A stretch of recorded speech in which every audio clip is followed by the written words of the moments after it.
The live TV, सच सबसे आगे। नमस्कार, मैं हूं रंजीत झा और आप देख रहे हैं द लाइव टीवी। इजराइल और हमास की जंग की खबरें तो दुनिया देख रही है। इस पर आपको सोशल मीडिया से लेकर तमाम वेबसाइट्स पर अपडेट मिल जाएंगे। लेकिन इजराइल के सबसे बड़े और पुराने दुश्मन ने इजराइल में भगदड़ मचा रखी है, यह खबरें कम रिपोर्ट हो रही हैं।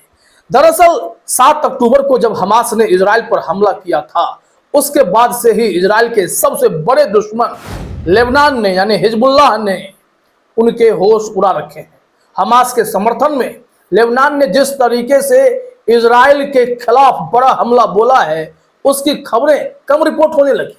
लेकिन सच्चाई यह है कि इजराइल के प्रधानमंत्री बेंजामिन नेतन्याहू के लिए सबसे बड़ी चुनौती इस वक्त हिजबुल्लाह बन चुके हैं, क्योंकि हिजबुल्लाह ने लेबनान से सटे इजरायली बॉर्डर को पूरी तरीके से खाली करा दिया है। करीब 3,30,000 लोग इजरायली नागरिक अपना घर, जमीन, व्यापार सब छोड़कर जान बचाकर भाग खड़े हुए हैं।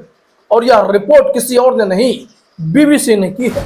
बीबीसी ने अपने ग्राउंड रिपोर्टिंग के जरिए यह दावा किया है कि इजराइल में भगदड़ सिर्फ हमास ने नहीं मचाया है, यहां हिजबुल्लाह ने भी अपने तरीके से इजराइल में भगदड़ मचा रखी है, उनके दांत खट्टे कर दिए।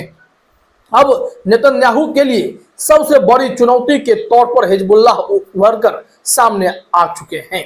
और यह भी कहा जाता है कि हिजबुल्लाह से भिड़ने के लिए इजराइल ने भी जंग तेज कर दी है। जमकर गोलीबारी शुरू हो गई है इजरायली सेना में और हिजबुल्लाह के बीच। लेबनान ने इजराइल के होश उड़ाने शुरू कर दिए। नेतन्याहू बुरी तरीके से घिरे हुए हैं। पूरी रिपोर्ट अभी हम आपको दिखा रहे हैं, बीबीसी ने क्या कहा है। लेकिन उससे पहले यह गौर कीजिए आप कि इजराइल में हालात क्या हो रखे हैं। इजराइल की सड़कों पर लोग हजारों लाखों की संख्या में उतर चुके हैं। विरोध प्रदर्शन का सिलसिला थमा नहीं है। प्रधानमंत्री आवास में लोग घुस रहे हैं, वहां इजराइल के पार्लियामेंट में लोग घुसकर बवाल काट रहे हैं और कभी बोनफायर जलाते हैं तो कभी नेतन्याहू के इस्तीफे के लिए मुहिम को और तेज कर दे रहे हैं।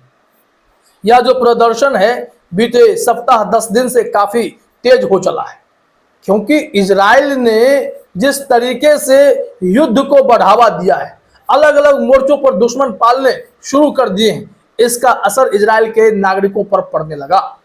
इतना ही नहीं, हमास के पास जितने भी यहूदी नागरिक बंधक बने पड़े थे, उनके गार्जियन ने सीधे तौर पर नेतन्याहू से इस्तीफे की मांग करते हुए जोरदार प्रदर्शन करना शुरू कर दिया। नेतन्याहू की सांसें फूलने लगी हैं, देश में चुनाव की मांग की जाने लगी है। ऐसे में नेतन्याहू को लगता है कि इस वक्त अगर चुनाव करा दिए तो हार तो उनकी तय है। इस वजह से बिल में दुबके पड़े, खुलकर सामने आ नहीं रहे। दुनिया के कई मित्र देश अब उनसे जुदा हो रखे हैं, उनकी बात नहीं सुनते हैं, उन्हें अब तवज्जो नहीं देते हैं। वहीं जो इनके दुश्मन है ताबड़तोड़ हमला कर रहे हैं।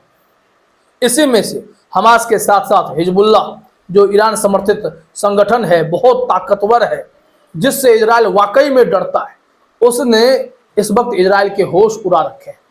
जरा देखिए अपने स्क्रीन पर, बीबीसी ने वीडियो को शेयर करते हुए लिखा भी है कि हिजबुल्लाह और इजरायली सेना के बीच गोलीबारी तेज हो गई है। लड़ाई की वजह से लेबनान के फ्रंट के दोनों ओर जगह खाली हो चुके हैं, और खाली हो चुकी जो जगह है ही, लेकिन कुछ लोग बरसती मिसाइलों के बीच अब भी फंसे हुए हैं। तो यह रिपोर्ट अपने आप में बहुत ही चौंकाने वाली है। जो विजुअल सामने आए हैं उसमें आप देख सकते हैं कि आगजनी के हालात हैं, गाड़ियां धू धू कर जलने लगी हैं, क्योंकि कभी भी वहां रॉकेट बरस जाते हैं। जो वहां पर दुकानदार हैं, जो बिजनेस करते हैं, जिनके ऑफिसेज हैं, रेस्टोरेंट हैं, वो सब यहाँ पर जान बचाकर भाग रहे हैं, छुप जा रहे हैं, क्योंकि कभी भी कहीं भी गोलीबारी हो जा रही है, कहीं रॉकेट गिर जा रहे हैं। और हिजबुल्लाह के रॉकेट इजराइल के जो सीमावर्ती इलाके हैं वहां पर एकदम से गिरने शुरू हो जाते हैं। अब ऐसे में ये लोग क्या करेंगे? इन्हें अपना घर तो छोड़ना ही होगा। लोग बयान दे रहे हैं कि इस हमले के कारण लेबनान के हिजबुल्लाह ने जिस तरीके से अटैक करना शुरू किया है, उससे अब माहौल बिगड़ चुका है, सुरक्षित रहना मुश्किल है। तो ये सब अब लोग भाग रहे हैं। इजराइल में सेफ जगह ढूंढ रहे हैं, क्योंकि लगातार रॉकेट दागे जा रहे हैं, जिसके चलते अब बताया गया है कि 3,30,000 लोग वहां से जगह छोड़कर खाली कर चुके हैं। वो भी सीधे इजराइल में वहां गए हैं जहां पर थोड़ी से बचने की गुंजाइश है।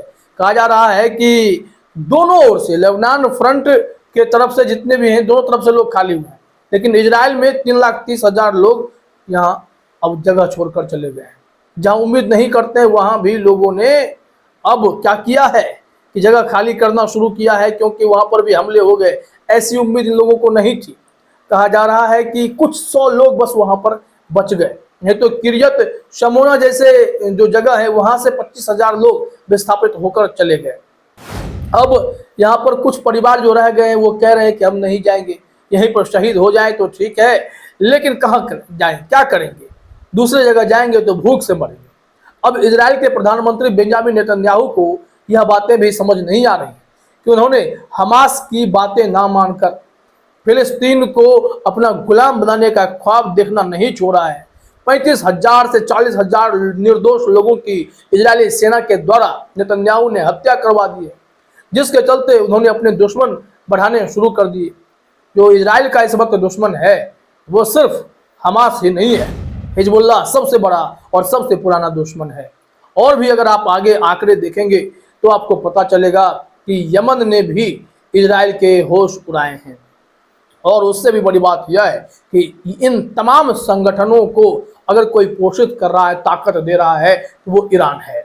और ईरान ऐसा एक देश है जो ऐसे तमाम संगठनों को ताकत देकर इजराइल से, अमेरिका से हिसाब कर लेता है। और इस वक्त अमेरिका ने भी अपने वीटो पावर का कोई प्रयोग नहीं किया और युद्ध विराम की ओर आगे बढ़ने के लिए इन्होंने इजराइल को कहा, लेकिन नेतन्याहू अपनी जिद पर अड़े हुए हैं। लेकिन इस बार यह जिद उनको काफी भारी पड़ गई है। हुआ क्या है कि एक तरफ आपने देखा कि उनके 3,30,000 नागरिक विस्थापित हो चुके हैं, दूसरी तरफ रिपोर्ट यह भी है कि नेतन्याहू को अब मैदान छोड़ना पड़ेगा। और पूरी दुनिया कह रही है कि आपने जितने निर्दोष लोगों की हत्या की है उसके बदले तो आपको सजा मिलनी चाहिए। लेकिन नेतन्याहू अब अपने ही नागरिकों की आंखों में धूल झोंक रहे हैं। ऐसे में जो उनके राजनीतिक तौर पर प्रतिद्वंदी थे उनके साथ हाथ मिलाकर प्रदर्शनकारियों ने भी अब नेतन्याहू को मजबूर करना शुरू किया है और कहा है कि जंग रोकिए। हमारे जो परिजन हैं, हमारे फैमिली मेंबर हैं जो हमास में फंसे हुए हैं या लेबनान में जाकर फंस गए, उन सबको आप वापस ले आइए। लेकिन नेतन्याहू युद्ध नहीं रोकना चाहते। जितने भी लोगों ने, बड़े बड़े बुद्धिजीवियों ने नेतन्याहू को समझाने की कोशिश की, फिर चाहे यूएन के सेक्रेटरी जनरल हो या फिर फ्रांस हो या आप बात कर लें दक्षिण अफ्रीका की, अमेरिका की, तमाम लोगों से नेतन्याहू भिड़ गए और कहने लगे कि आप हमारे बीच में मत बोलिए। लेकिन अब ऐसा नहीं है। दुनिया के देशों का असर होने लगा है। जिस तरीके से हिजबुल्लाह ने इनके होश उड़ाए और यमन ने लाल सागर में इजराइल के पूरे व्यापार को ठप कर दिया, उसके बाद तो यह तय हो गया है कि इजराइल की कमर भी टूट चुकी है और समर्थन मिलना भी बंद हो गया है। किसके बूते नेतन्याहू जो है उड़ेंगे। लेकिन नेतन्याहू के साथ मजबूरी यह हो गई है कि इस वक्त अगर वो जंग बंद कर देते हैं तो यह उनकी बड़ी हार होगी। दूसरी तरफ उन्होंने इजराइल को बीच मझधार में छोड़ दिया है, जिसके बाद अगर उनकी सत्ता चली जाती है तो इजराइल को संभालने के लिए भी बहुत मेहनत करनी पड़ेगी, क्योंकि इजराइल को भी भयंकर नुकसान हो गया है। अगर गाजा वो अपने कब्जे में ले भी लेते तो गाजा को भी संवारने में इजराइल बर्बाद हो गया रहता। लेकिन अब देखिए कि इस तरीके से जो 20 सालों का अमन चैन था, अब हमास और इजराइल की जंग को बढ़ावा देने के बाद हिजबुल्लाह ने भी यहाँ इजराइल के होश उड़ाए हैं और लाखों नागरिकों को भागने पर मजबूर कर दिया है। फिलहाल इस वीडियो में इतना ही। आप सभी का हमसे जुड़ने के लिए बहुत बहुत धन्यवाद। द लाइव टीवी, सच सबसे आगे।